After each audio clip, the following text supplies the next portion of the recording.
Hey guys, welcome on this channel Learn with Fun Biology. So guys, as you know कि in the previous video मैंने आपसे बात की थी about the topic adrenal gland के बारे में, जिसमें मैंने आपके साथ डिस्कस किया था कि जो adrenal gland होती है उसके वो दो टिश्यूज़ से मिलकर बनी होती है। और वो दो टिश्यूज़ क्या होते हैं, एक होता है एड्रिनल मेड्यूला और दूसरी होती है adrenal cortex. So adrenal medulla से सिक्रीट होने वाले हार्मोन्स के बारे में हम प्रीवियस वीडियो के अंदर बात कर चुके हैं। सो अगर आपने वो वीडियो नहीं देखा है तो आपको डिस्क्रिप्शन में लिंक मिल जाएगा, आप उसको ज़रूर देख लीजिए। और आज हम बात करेंगे about the hormones which are secreted by the adrenal cortex. So let's start. और उससे पहले मेरी हमेशा की तरह छोटी सी रिक्वेस्ट कि अगर वीडियोस अच्छे लगते हैं, अगर आपको जेन्युइनली लगता है कि इस वीडियो को आपको लाइक करना चाहिए, तो प्लीज़ वीडियो को लाइक किया करिए, चैनल को सब्सक्राइब कर दीजिए, क्योंकि मेरे चैनल पे आपको सारे मेडिकल रिलेटेड वीडियोस ही मिलते हैं। सो सब्सक्राइब कर लीजिए और कमेंट सेक्शन में ज़रूर बताया करिए, क्योंकि मुझे आपके कमेंट्स पढ़ के बहुत अच्छा लगता है।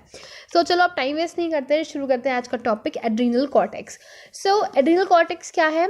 जो बाहर वाला पार्ट होता है, मतलब कि जैसे ये एड्रिनल ग्लैंड है, सो इस ग्लैंड का ये जो बीच वाला पार्ट है इसको हम बोलते हैं मेड्यूला, और इसके जो ये साइड वाला पार्ट होता है इसको हम बोलते हैं cortex. So adrenal cortex divided into 3 layers. Adrenal cortex के 3 लेयर्स होते हैं। कौन कौन से?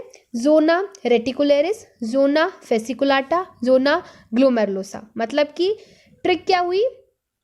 RFG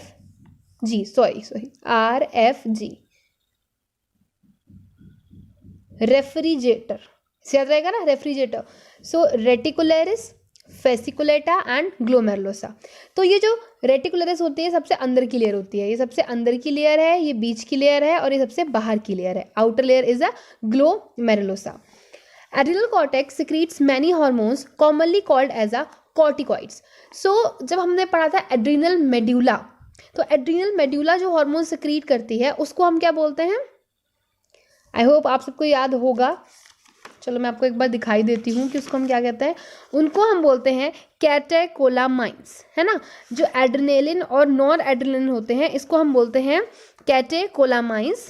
और जो हार्मोन्स एड्रिनल कॉर्टेक्स से सिक्रीट होते हैं उसको हम बोलते हैं corticoids, which are involved in the carbohydrate metabolism are known as the glucocorticoids। तो जो हार्मोन इन्वॉल्व होते हैं कार्बोहाइड्रेट की मेटाबॉलिज्म में उसको हम बोलते हैं ग्लूकोकॉर्टिकॉइड्स।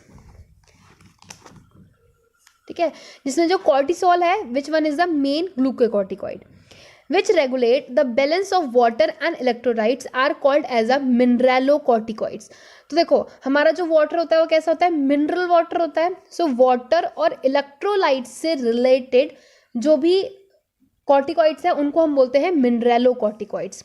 और एल्डोस्टेरोन जो है वो मेन मिनरलोकॉर्टिकॉइड होता है। एल्डोस्टेरोन जिसको हम बोलते हैं ADH, जिसकी वजह से डायबिटीज़ इंसिपिडस भी हो जाता है। मैं इतना डिटेल में नहीं ले जा रही हूँ, बट मैंने बता दिया आपको, ठीक है। तो एल्डोस्टेरोन जो है वो मेन मिनरलोकॉर्टिकॉइड है।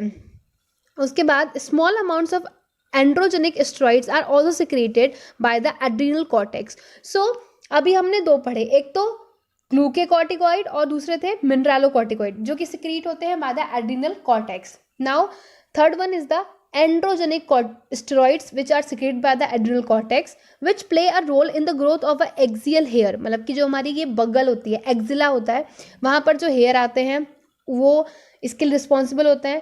Pubic hair and a facial hair during puberty. तो प्यूबर्टी के टाइम पर, जब मेल और फीमेल का प्यूबर्टी का टाइम होता है, टीनेज टाइम होता है हम कह सकते हैं, तो उस टाइम पे जो फेस पर बाल आते हैं या प्यूबिक हेयर या एक्सिलरी हेयर जो आते हैं वो किसकी वजह से होते हैं? इन एंड्रोजेनिक स्टेरॉइड्स की वजह से आते हैं।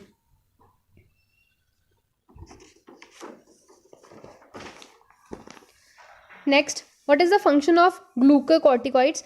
Stimulate gluconeogenesis, lipolysis, proteolysis, inhibits cellular uptake and utilization of amino acids. Cortisol is also involved in maintaining the cardiovascular system as well as in the kidney functions, produce anti-inflammatory reactions and suppress the immune response, stimulate RBC production। So ये सारे काम कौन करता है? Glucocorticoids करते हैं, ठीक है। Aldosterone acts mainly at the renal tubules and stimulate the reabsorption of sodium and the excretion of potassium and phosphate ion, helps in the maintenance of electrolytes, blood fluid volume, osmotic pressure and the blood pressure. ठीक है, सो ये काम था aldosterone का जो कि मैंने अभी आपको बताया, और ये था फंक्शन ग्लूकोकॉर्टिकॉइड्स का। और अभी हमने क्या डिस्कस किया था, एड्रीनल कॉर्टेक्स की तीनों लेयर्स के बारे में। तो ये थी इनकी तीनों लेयर RFG, और एड्रीनल कॉर्टेक्स से जो हार्मोन सिक्रेट होते हैं उसको हम बोलते हैं कॉर्टिकॉइड्स। और हमने बात की 3 टाइप के कॉर्टिकॉइड्स के बारे में।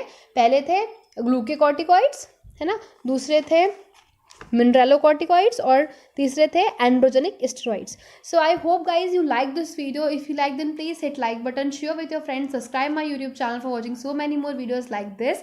एंड अभी तक गाइज मेरे चैनल पे 500+ वीडियोस अवेलेबल हैं, तो उन सारे वीडियोस को देखिए और अच्छे से अच्छी नॉलेज गेन करिए। मैं बस आपको अच्छे से एक्सप्लेन करने की कोशिश करती हूँ, जितना भी मैं पढ़ाऊँ आपको बस अच्छे समझ में आए। I want this only. And till then guys, bye bye, take care and thank you so much.